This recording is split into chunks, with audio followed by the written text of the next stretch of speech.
এনারা আসছে কোথার থেকে?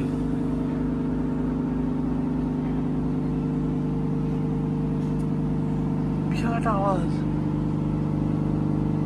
ওরে এটা কোনো বিয়ের আওয়াজ, কোনো গাছ টাছ কাটছে তার আওয়াজ। না না না, গাছ কাটার মেশিনের আওয়াজ একটু অন্যরকম। সবাই ভালো করে শোনো।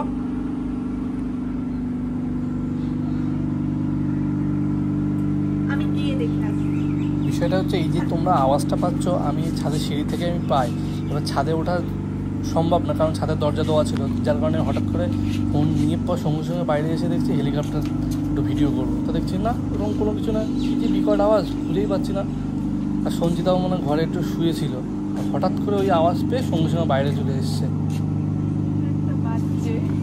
না বাজছে না, এত তবে যে হেলিকপ্টার নামছে, যাই আগে তাড়াতাড়ি। আমি ঘুমন্ত মানুষ তো। এটা সত্যি সিরিয়াসলি বলছি, মানে আওয়াজটা কিন্তু অনেকটা হেলিকপ্টার ঠিক না, কিন্তু হঠাৎ করে আমি ভেবেছি আমাদের এখানে যুদ্ধ বেড়ে গেছে, সাইরেনের আওয়াজ, আমি তাই চলে এসেছি। কোথায় বাজছে আওয়াজ?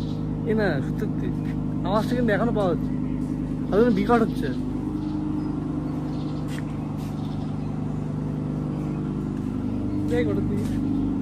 তো এই মুহূর্তে আমি এখন ট্রেন করে বেরিয়েছি, আজকেও আমাদের লেট হয়েছে।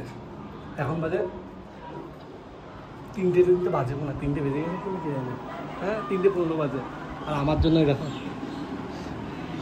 সঞ্জিতা মা খাবার নিয়ে সব বসে আছে, আমি আসবো। কি হয়েছে আজকে? এইটুকু কেন? এটা কালকের চিকেন। আবার বাসি চিকেন, আবার লেবু। দুদিন খাওয়া হয়, এটাই হচ্ছে মানে এটা কি গ্যাস বাঁচাচ্ছ নাকি কাজ কমাচ্ছ, কোনটা? দুটোই। ঠিক আছে, বাসি জিনিস খাওয়াবে আর খেয়ে খেয়ে পেটের মধ্যে গন্ডগোল পাকাবে।